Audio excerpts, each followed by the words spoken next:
So yeah, today's topic is HR for small business. We're excited to dive in. I'm sorry my Zoom controls are in the way, but I'll move that around if it blocks some verbiage. But to dive in, this class is hosted by the Columbia County SBDC, which offers free one-on-one confidential business advising for businesses here in Columbia County. We can help you with a lot of things. And here's an example where my Zoom controls are in the way. We can help you with free one-on-one confidential business advising, things like your business plan, your marketing plan, hiring and managing your team, regulatory navigation. If you're having an issue with the city or the county and you're hoping to have someone help you through those processes, those are things we can help you through. And then we have our link right here, or if you look up on the Columbia County SBDC on Google, you'll be able to find us. Request an advising session. One of our advisors are here, Mark. He's my second hand today, so Mark is amazing. And then Jason's in the ether of Zoom right now. So cool. This class series is sponsored by WANA, so all the free food that we have from Columbia Bakehouse today is made possible by them. We really appreciate WANA's partnership. They have a lot going on, as you can see here. They now have 8 branches, expanding. They always, whenever they show up this slide, they love to talk about how they volunteer, and every single staff member at one credit union, I think it's 12 hours of volunteer time a year. So it really speaks to the ethos of the company that they want to give back. And that's why they partnered with us, because they're all about education. And so we're excited for that natural partnership with WANA. So this is Sarah Stephenson, founder of Humane Resources based here in the county. And so without further ado, take it away. All right. Thank you, Sarah. Thank you for everybody for being here today. As Sarah said, my name is Sarah Stephenson, owner and founder of Humane Resources, which is an HR consulting firm. What I do is I work alongside business owners to build HR strategies. And I'm really excited to talk through a lot of stuff. Like Sarah said, there's a bunch of content, so I'm probably going to go pretty quickly with some compliance stuff, and we're going to look at kind of big picture. And I'm happy to take questions at the end. I'll be here for another 30 minutes too, if folks have kind of one-on-one questions. Because somebody over here said HR is really complex and has a bunch of things. And oftentimes my answer to a question is, it depends, kind of like an attorney, and have a lot of follow-up questions in order to be able to navigate you correctly. So we can jump to the next slide. Awesome. And then the next one after that. So the first thing we're gonna talk through is recruitment. Recruitment is arguably the most important function within HR because it's where HR starts, right? These are the folks, so you're hiring employees, right? That's the point of recruitment. And these are the folks that are going to be making your products, selling your services, and really they're the face of your brand. So you want to make sure that you hire right and hire carefully. Because another thing they see in the HR world is it's a lot easier to hire than to fire. Okay, there's a lot of things you have to go through if you've hired somebody that turns out to just not be a great fit for the position. And so when we talk about a great fit, we talk about KSA is an acronym. We'll go through all the acronyms. Knowledge, skills, and abilities. Really important for employees to be able to understand, like, what is the role? Do they have the experience? Do they have the knowledge to do the job? But also, are they a cultural complement? What are they going to add to the organization? So, for example, if I'm, a business owner that's hiring my very first employee, I don't want somebody that's exactly like me with the exact same skills and experience. I want somebody that's going to challenge me and give me a different perspective because they're going to really complement the business and bring a new dimension to your organization. But also, as you go through the recruitment process, you really want to think about, if somebody is, for example, farming, they're going to be outside all day. You don't want to find out a month into it that they hate the rain and they're scared of spiders, right? You're not going to ask those questions in the interview, but there's ways to architect questions to get to, is this person going to actually be satisfied in this role? Especially if you're hiring folks maybe that have little or no experience, you're taking a chance. You know that they have the capability, but you want to figure out from the onset, this person's going to have be worth all the training, right, and be satisfied within the organization. And so one big question that a lot of folks are asking right now is how to attract talent. And we're going to get into some workforce trends in a bit, and that's going to inform us. But you really want to think about in my organization, what I do. I work in the restaurant industry. There's a bunch of other restaurants in town that offer similar offerings. What makes my restaurant different, right? And what am I offering employees that nobody else is offering them? And so conversely, I'm also excited this if you're thinking about Cozy Corner. I'm the owner of Cozy Corner, let's say.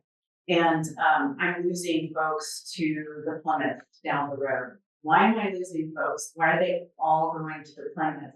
Are they offering higher wages? Is the management different? What is going on there? So it's really important to have processes to fact gather to that end, and exit interviews, one of those processes. But that will give you a bit of a cutting edge to determine, okay, how do I change this? And then I just want to acknowledge for all of you that are hiring, recruitment is really difficult. It's always been difficult. Right now, it's a weird market. It's a really weird market. But there are folks that specialize in recruitment here in town. Cardinal Staffing could be one of those partners where all they do is recruitment, right? And so they have a specialty and they save a lot of time with going through that process and can find folks. So it will be worth researching as well rather than doing that all in house, because recruitment is extremely time consuming. Is one of the most time consuming. I was just curious if you, since you've been doing this a long time in this area, I'm brand new to the area. How about partnering with Oregon Works? Yeah, it's very local, very nearby. They have people coming in that are looking. absolutely. Yes. And I would say partner with anybody who could provide a candidate funnel, candidate pool. And WorkSource Oregon, there's a lot of different partnerships in town. Okay, for sure. And in fact, they have an OJT program where they would pay half the wages for that person. So while you're trying them out and you're constantly, the thing is the evaluation, you got to do a little bit of work, don't free lunch. And the training. Yeah. Yeah. But you reduce your costs when you have that new hire, you're not sure about. Absolutely. Yeah. And you hire somebody within the community that needs a job is very beneficial, that program. We can go to the next couple slides. Okay, there we go. So I'm going to talk through a couple trends and then we're going to go back to the recruiter benefits. So first, I just want to mention AI because everybody's talking about AI. This is definitely a workforce trend. ChatGPT is potentially, I would consider it part of the workforce because a lot of folks are using it in ways that are producing a work product, whether it's templates, writings, to start from the beginning. But you want to have a policy in place around AI and AI use, especially if folks are kind of going rogue and putting information into the AI that's now going out in the ether that could be private employee information. So you want to think through that and make sure that you kind of have a handle on how it's being utilized. Flexible work arrangements have been a big topic, which really got amplified during COVID. So remote work, in other words, not working at a physical location, but working maybe from your home or from a coffee shop, or maybe from, outside of the state you're caring for your parents and you're working from their house while working. So that would be remote work. Hybrid is another thing that a lot of folks talk about, which is a combination of remote work and being physically in a workspace with folks. If you can offer these sorts of things within your industry, it definitely gives folks flexibility and makes it a lot harder for employees to make the decision to leave if there is that flexibility. Another thing I've heard a lot about over this past year is job sharing. So job sharing is, if as a business owner, you've got a 40-hour week job, that maybe you have two people in that role at 20 hours each, and maybe one's working 10 and one's working 30. So they're both combined giving you that 40 hours of productivity that you need, but they're getting the flexibility they need in a part-time role. And then the last one that I'll mention that I've seen implemented a lot in manufacturing and in tech and even in the healthcare industries, but it's still not widely known, is the 4-day work week. And I'm not talking about 4 10-hour days, I'm talking about 4 8-hour days. And there's now a body of evidence that supports that this increases productivity quite a bit and increases revenue quite a bit. And so you see some employers implementing this as the carrot. So in HR, we also talk about the carrot and stick. Somebody mentioned like legally being in compliance. That would be a carrot if you're implementing it in advance versus the stick, which is somewhere up in Congress. There is actually a bill that's been sitting dormant for about a year and a half. I haven't seen any movement on it for this 4-day work week. Any day now, that bill can make movement and then it becomes something that you might have to implement. Yeah, when you were talking about the job sharing, I'm seeing some industries working towards job sharing because of the daycare issue. That people are coming in and saying, can we share a job? Can we determine who's going to come in on which day? Because we're sharing our daycare. And so just throwing that out there is a, Yeah, and as a business Yeah. owner, if you can do that for them, yeah. right? Yeah, I mean, it will make it a lot harder because that same employee probably can't find another business doing the same thing, offering the same benefit. You want to make it sticky for employees in terms of benefits that you're offering folks. And so to get back to the recruitment piece, and part of why recruitment is so particularly hard right now is for some time now, birth rates have been going down quite dramatically, which means fewer folks entering the workforce, gaining knowledge, skills, experience, and also a lot of highly skilled labor is retiring. On top of that, to get back to COVID, there's folks that have been in their career for 10, 20, 30 years. They're like, I hate my job, and I'm realizing it, and we're changing careers. I hear folks every week they're changing careers. So they've invested decades of experience potentially, and all that also leaving their workforce as they decide to enter into a career.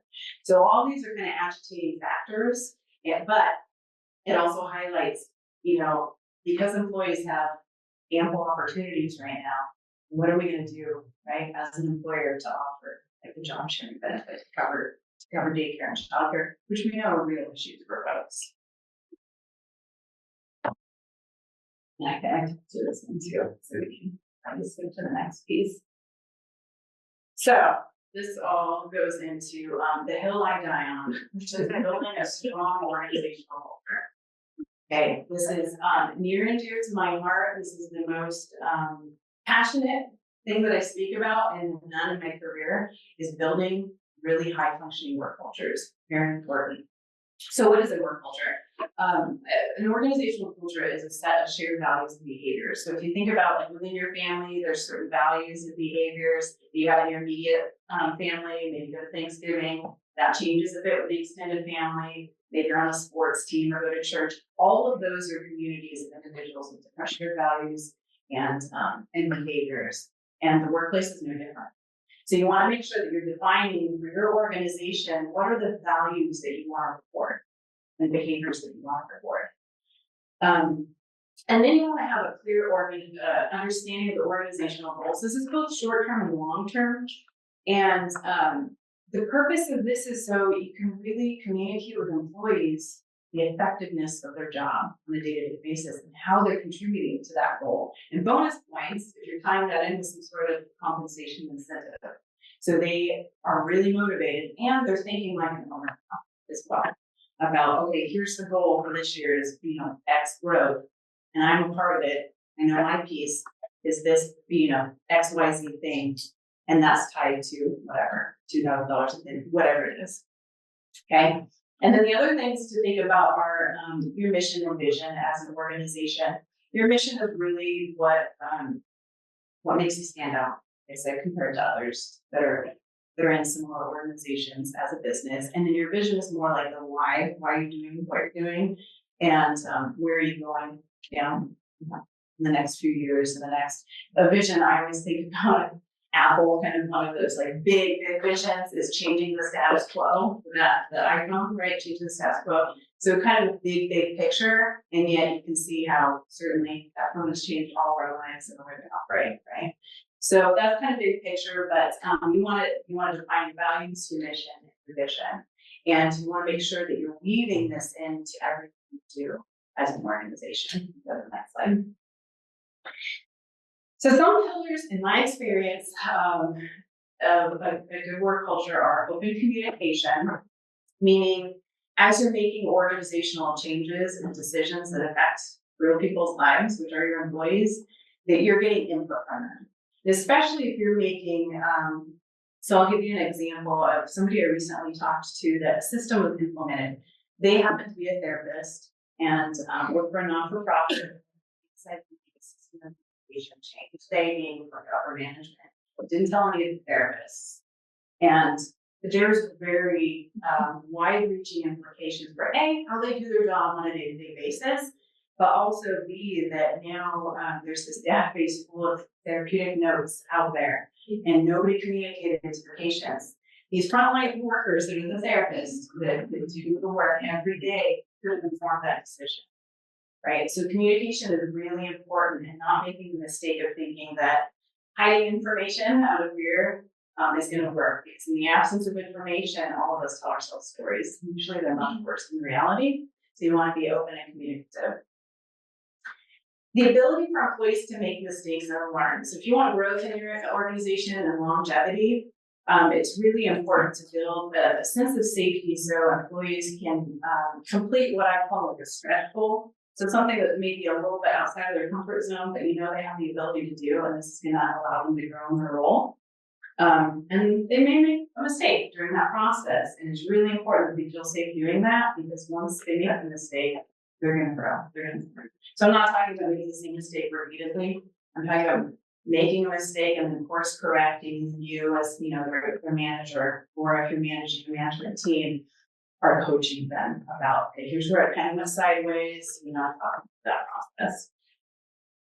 And then an understanding how each role contributes to the organization, which I kind of briefed on earlier. But my favorite example of this is I read about a hospital, I think it was based in California, where they implemented a whole program around ensuring that every single individual in that hospital understood the contributions that each of their employees had to the wellness of their patients, up to and including their janitorial staff.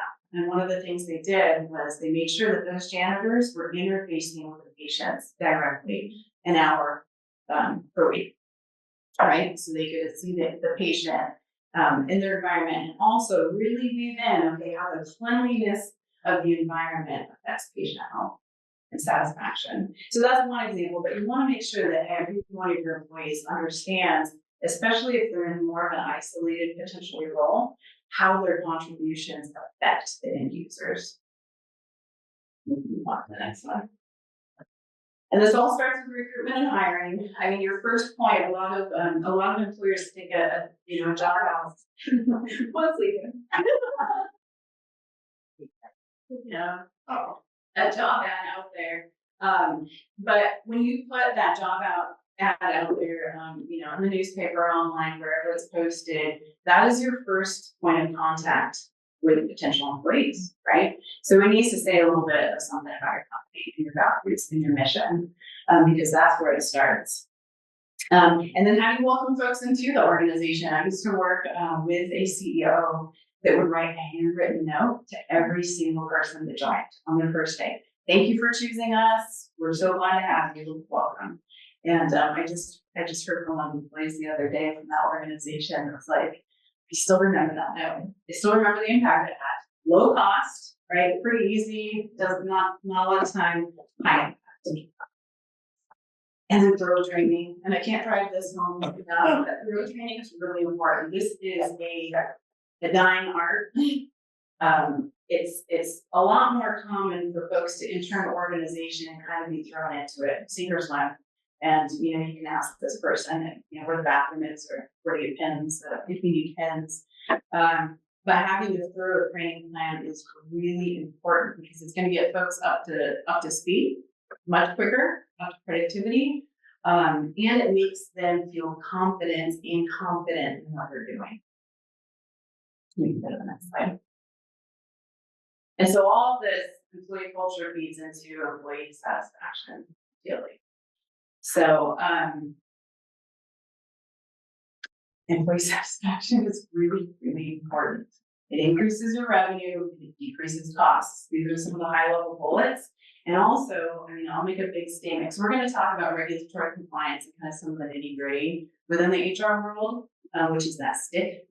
But there is no bigger impact that you can have on reducing your legal risk than having high employee satisfaction in your organization. You want employees to feel good about you and your business. Okay, because it just decreases overall legal risk impact, the probability of them talking to an attorney about XYZ situation. Okay, but also you want to turnover costs a lot. It costs a lot financially, and it also demoralizes the folks that have to continually train and train and train. You have that person turnover, right? So this is all very, very important to think about employee satisfaction and how it feeds into culture and why it matters. And then at the end of the day, it also increases customer retention and satisfaction. There was a picture earlier on at Cricket Creek. Actually, this is probably Cricket too. Cricket Creek. Of one of their employees just smiling. Every time I go to Cricket Creek, it's, you feel really great as a customer. And that's what you want. When you treat your employees well, they treat your customers well. I will continue to go back to Cricket Creek, not just because of the good beer, but because of the experience from beginning to end, right? Versus if you go in there and you get the feeling that the individual doesn't want to deal with you, and then you're not going to have high customer retention and satisfaction. We did a video mini series and we asked Dave, like, what's one piece of advice you have for business owners? And he said, customer service. Like, doesn't matter if people like your product or don't like the product. At the end of the day, they should walk out of your business satisfied. And I was kind of surprised that was at the top of his mind, but also really speaks to what he's built there. National Restaurant Association just did a study. People will come back to a restaurant. They don't care if prices have gone up at all. If they have a great experience, doesn't matter if the restaurant is an old crusty restaurant. Doesn't matter if you have great food. Now, I'm going to tell everybody you should serve great food, but that has nothing to do with why we go out to eat. It's all about the experience. You think about it, we go to the coffee shops and have the old waiters and waitresses that you walk in and they're already pouring your orange juice. And I got your order going, Joe, and how was your vacation? And how were the grandkids? You go back there all the time. It doesn't matter how good the food is, tables kind of falling apart and all that.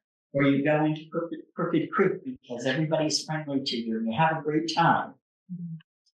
It's all about the experience. You go into your shop because people are friendly. Somebody will always wait on you and will help you find what you need. Experience. Yeah. What was my experience like?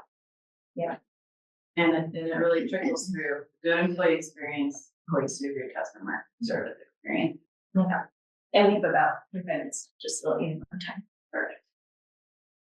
All right, so now we get to some fun stuff.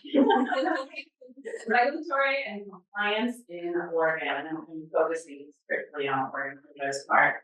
So one question I get a lot is, what does at-will employment mean? I get this from employees and employers. It's pretty broad, but fundamentally, it means that you can fire anybody for any reason, with or without notice. Okay, as long as the reason is not illegal. So there's two factors to legality that I want you both. These two factors for everybody to think about. One is whether or not the person falls into a protected class, and you're making a decision based on that protected class. So an example of a protected class is in Oregon. I think there's like 25 or 30 protected classes, but I'm going to give you a few: race, gender, religion, age, anything along those lines. Or what I like to coach folks on is anything outside of what makes knowledge, skills, abilities to do the job, right? So if you're making an employment decision based on any of those protected classes, then that would be illegal, right? And outside of that. But if I say, oh, Sarah, I hate your shoes, you're fired. Technically, that would be at-will employment, and that works. And then on the other side of that equation is employees can quit at any time with or without notice. They're not contracted. Yeah, so you mentioned one of the protected classes being age. What if age is the determining factor? So for instance, like our jobs are very physical and incredibly physically demanding. So like if somebody is having difficulty performing functions because of just naturally related things, whether it be too young or too old type of situation, how would you handle that dynamic? So you almost just said it right there. They're having issues with the core functions of the job. That's how I handle it. It has nothing to do with age. Okay. Because they have issues with the core function of the job, for any reason, right?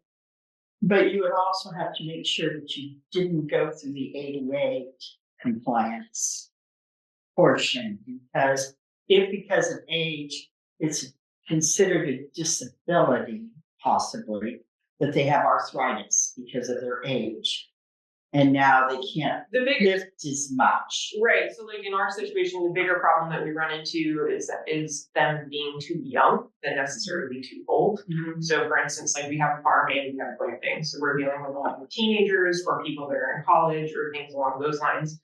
And what we end up seeing pretty consistently is that, we get them in, we get them through training, we kind of actually start taking them out onto jobs and to events and things like that.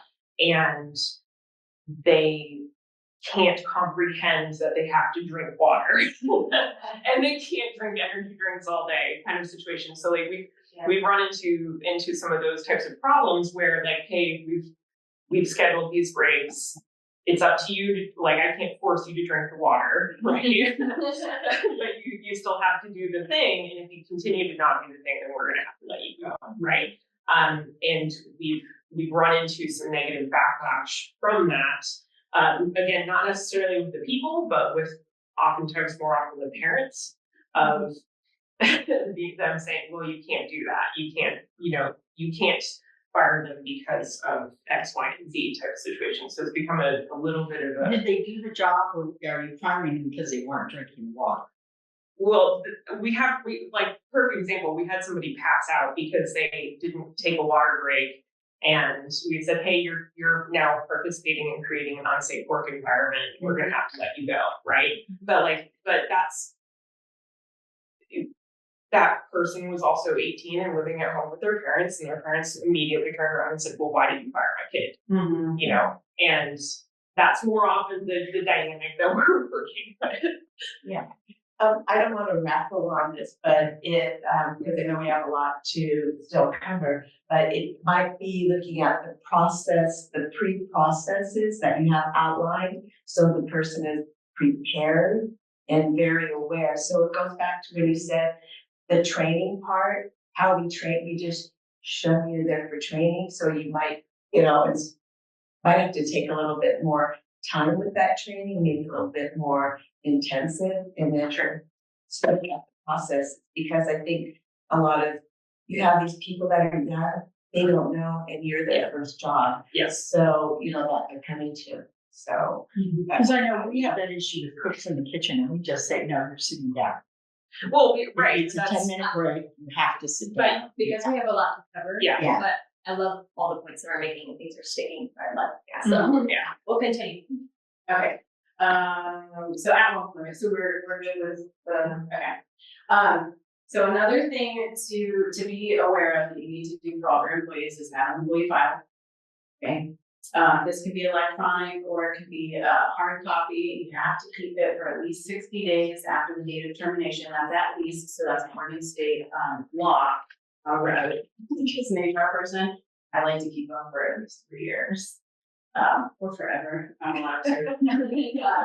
And then there's time and attendance you have to keep for 2 years and payroll for 3 years. For the basic employment file, it's things like the resume, the application, performance reviews, any employment decision that's made that's documented. Can I ask a question? Because you would be in trouble if you then got an EEOC complaint, Department of Labor complaint. I know that's Oregon, but if I was listening to this as a small employer and then I had some federal people come in, I would be in violation if I followed these guidelines. I would absolutely, yes. I want you guys to know the bare minimum law in Oregon, but yes, you should be retaining your records much longer, in my opinion. That's how I would advise everyone. For a few reasons, because there could be litigation down the road that comes up, a couple years later, and then you have no data. Because for a lot of federal things, it's 6 years. And then you want to think about exempt versus non-exempt and independent contractor versus employee. These are two kind of sets of classifications that I see done wrong a lot. And what you do is you go through kind of a test of looking at how to classify these folks. So exempt is someone who's exempt from wage and hour laws. Non-exempt is not exempt from wage and hour laws. So exempt you can look at as salaried employees most often, non-exempt hourly employees. And you need to make sure and look at the criteria around how to classify these folks. And it's a whole host of things. So we have to go kind of job by job and have job descriptions in place to look at whether or not that person is in fact exempt or non-exempt. Is, I know in California where I'm from, they have a level that if you're salaried, as a compensation level. Do you know, happen to know Oregon's, if they have to meet this compensation level? They would need to follow the FLSA, compensation level. So that's one of the tests, the compensatory test, on how much they make. Yes. I think, yeah. And I will say they changed those a couple of years ago, like 2 or 3 years ago, what those tests were. So I know like I worked for a company and we had to reclassify all of our employees because like historically what you classify them as, the rules changed. And there's a brand new, Fairly recently. just came out brand new one. It's 6 tells and it's gone up to 44,000, 45,000. But the 6 tests are pretty onerous. And one of the biggest ones is, do they have the ability to hire and fire? Yeah, And most people do not have the ability to hire.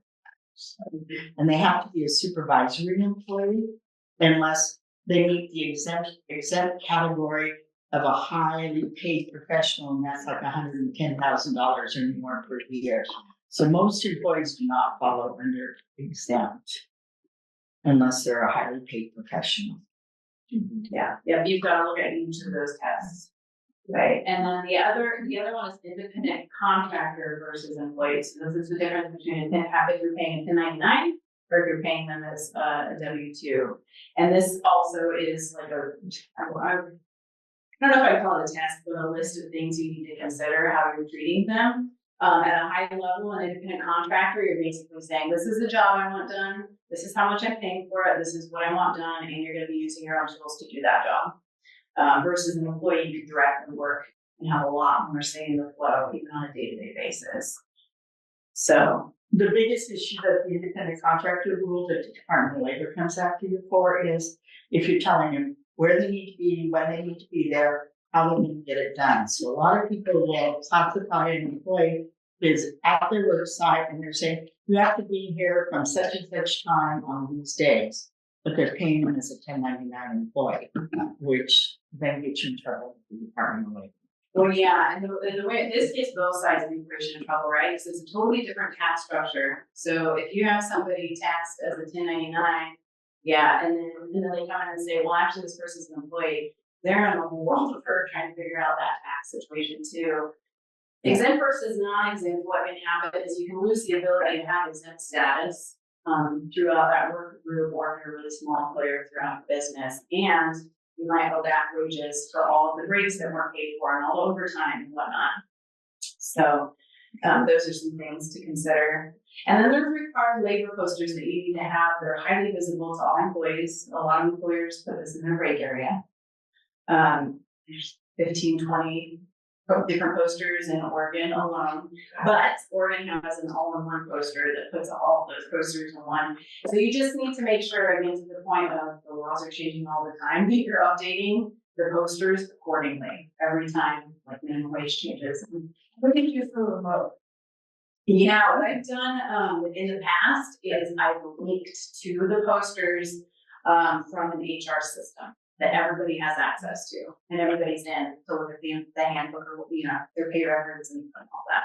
And I will say you should be able to get those posters for free. There's some companies that try to charge you, you do not have to pay Yes. $20 to pay for free. Pardon? Services have Yeah. She doesn't have to pay the money. Yeah, they tried to charge you $85 for them and stuff, and so, no.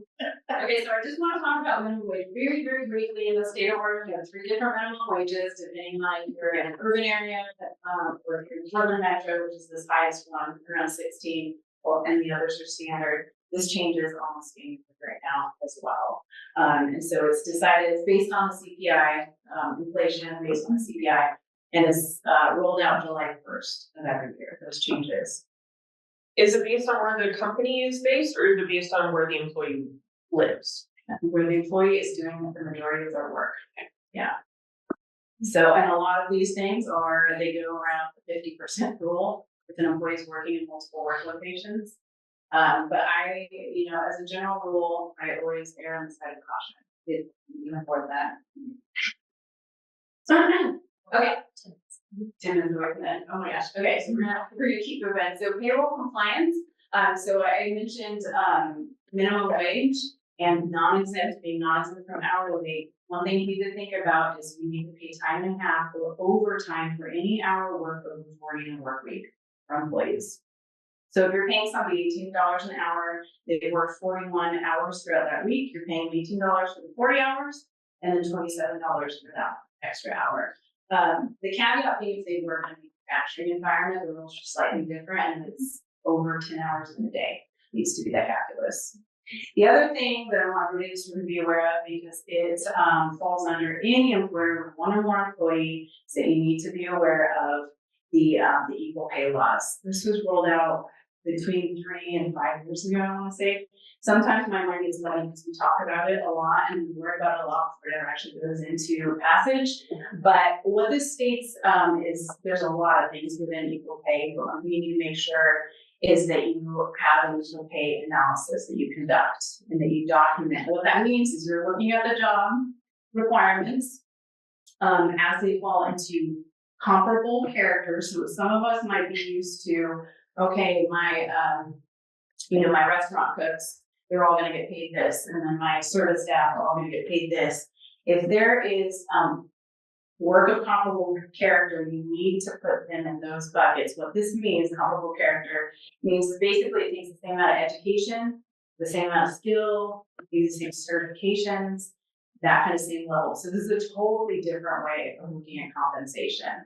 And the state of Oregon wants to make sure that you have that documented in a spreadsheet. It doesn't need to be fancy, it just needs to be clearly documented.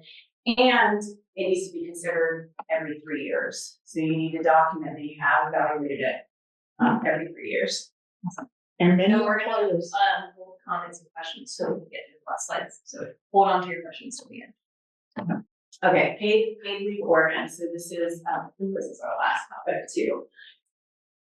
Okay, so I don't want to just talk about paid leave ordinance because when it gets into leave, it gets complicated. And you really need to understand as an employer which leaves that you qualify for, meaning which leaves that you are required to provide. And if you're a growing employer, which it sounds like many of you are, if you're on the threshold of needing to provide leave, any of these other things, right? PLO or paid leave Oregon it applies to 1 or more employees. And we're going to focus just on that one because to talk about leaves, all of these leaves would be, a couple hours to really dive into each of them. But you need to understand, you talk to a labor attorney, talk to an HR consultant, read the laws to understand if you qualify as an employer for these. For the most part, you need to worry about these top line Oregon sick leave and paid leave for 1 or more employees. OFLA kicks in for 25 or more employees. And then the FIMLA or the federal level leave kicks in for 50 or more employees. So just to give you kind of a high level awareness.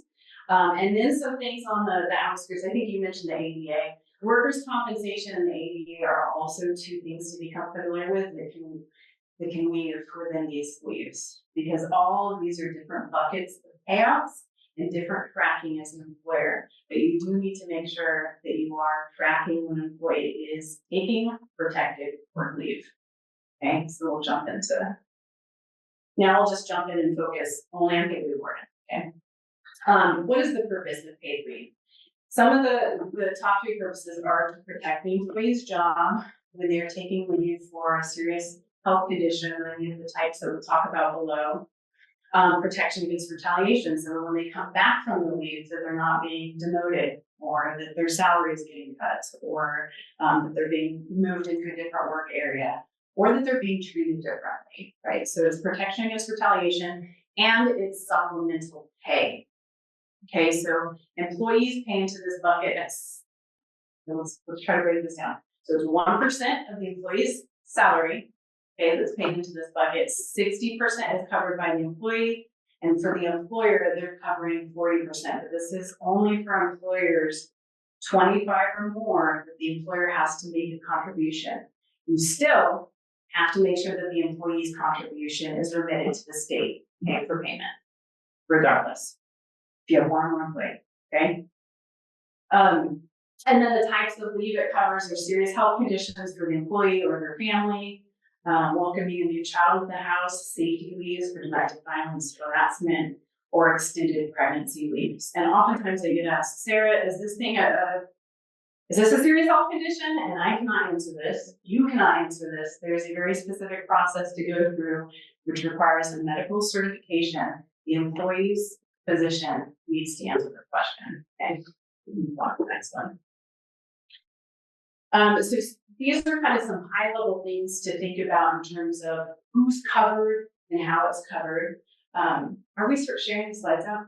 Everybody, okay, perfect. I included these so that you guys have kind of at the high level, how much does an employee need to work? What kind of wages do they need to make? How big does the employer have to be in order to qualify? And then this one doesn't have a geographic requirement, just to explain that. With FINLA, there is a geographic requirement of within a 75-mile radius. So that's just what that means, to give you kind of an idea. And we can move on to the next one. And then in most cases, and this is one of those too, that I would have a lot of follow-up questions I can't relate. It's a lot harder to ask kind of a broad question. But in most cases, the leave covers 12 weeks. So the employee's getting paid 12 weeks. It may be at one time, meaning they have a surgery and they have a 12-week recovery period, or it could be that the employee has flare-ups 1 to 3 times per month, we'll say. So that's what we call intermittent leave, or it's not used at one chunk at a time. And this is where it becomes a little bit more complicated in terms of tracking and making sure that you're talking to the employee and asking them when they're out unexpectedly, is this for your protected leave? And if it's for your protected leave, which one of your leaves is it protected or if it's happening at the same time? Okay. And then we can move on to the last one. So the most important thing that I could drive home about leave is have a process in place. It's just really important to have a process in place, right? Because there's a lot of communication with the employee that's required, and there's specific timelines. So when an employee kind of raises their hand and says, I'm going to be out, I have this thing going on, then you should be like, okay, is this a protected leave? Have more of a deep dive conversation with the employee. You want to give them that medical certification to give to their physician, and then they have 15 days to give that back to you, okay? And at that point in time, it falls in your court, you have 5 days to qualify that leave. And so there's very strict timelines. It's really important that this is embedded in the process, and if you have managers, that they're really well aware. If an employee even mentions a headache, there's an investigation there, there's some questions, because you don't know if that's a serious leave or not. And you need to track these leaves in. I hear oftentimes that folks track them into different HR systems and whatnot. I don't know the system that does this well, so I still do it in spreadsheets. And that's fine. It doesn't need to be pretty. It just needs to inform you. And you have options for PLO as well, paid leave Oregon. You can administer it internally. The majority of employers that I speak with have employees go through the state of Oregon for the paid leave. And this isn't a value statement, but just be aware, when the employee goes to the state of Oregon, they still have to go through you as well. So they're going through 2 processes. The state of Oregon is not going to share any medical information. You're going to have to qualify it yourself. You're going to have to track it yourself as the employer. What the state is doing is qualifying it for their needs of paying the employee leave. So that's going through the state. Doing it internally, administering internally can be pretty cumbersome. But there's also an option that a lot of folks don't know about, and I rolled out for an employer, which is administering it through a third party. So especially if you already provide employees with short-term disability, that third-party vendor can administer this leave as well. And it's a lot smoother for everybody to do it that way. There's an additional cost, of course, but just something to be aware of. That's it. You made it to the end. So I just want to thank you all again and extend a couple of gifts here, the 30-minute free session, because I know that there's probably a lot of questions that we didn't get to, and it's really helpful to talk one-on-one through, like, your question, for example, to really kind of navigate all the ins and outs and the nuances of those situations. So just bring your pamphlet and get a discount and reach out to me. So do you have time for questions? Well, I'll present the last part and then no opportunity. And for those on Zoom, we can send you a digital email so that you can share too. Is your phone number somewhere on here? It's not. I'm going to be actually, Mark let me know that the phone line I have isn't working. Okay. So just email you is the best way to send it. Let's do that. So when we send out these slides, this has some more resources. But just one last thing. So we do this class series every month. And so next month's class, I'm really excited to present on it. It's like, what is it like to do business here in Columbia County? So we're going to get into data and research and what basically the Columbia Economic Team, what we did is we interviewed in partnership with other entities across the county. We interviewed 75 businesses across Columbia County and asked them questions like, what's the best thing about doing business here? What are the most challenging things? What is it like to work in the city? What is it like? Do you get the support from the community? So we have all these different kinds of questions to understand what it's like to do business here in the county. And now we're presenting those findings. We're also taking economic data from around the county and state as well, presenting that so everyone will be able to get a good understanding of like what business owners think it's like to do business here. And then us as business development organizations are going to take all that data and create a countywide shared strategic plan for how to best serve businesses based off of your guys' feedback. So it's going to be a fascinating presentation. I'll be leading it, and we're going to have a class in every single city of Columbia County. And depending the class you choose, the insights will be specific to that city. So if you choose St. Helens, it'll be St. Helens insights as well, right here, St. Helens, or Scappoose, Hospite, and Vernon. So it's now up on Eventbrite, so you can RSVP. And then, of course, if you want free one-on-one confidential business advising, our advisors are here for you. And then I'll open up for questions and keep an eye on the Zoom if any questions come in chat. But feel free to mingle and grab food on your way out. We have a lot. So thanks for coming on. Thank you. So I had a comment on the equal pay analysis. I know when I've done that with different small businesses, most of the time I find that female employees are not getting paid the same as the male employees when you start doing that.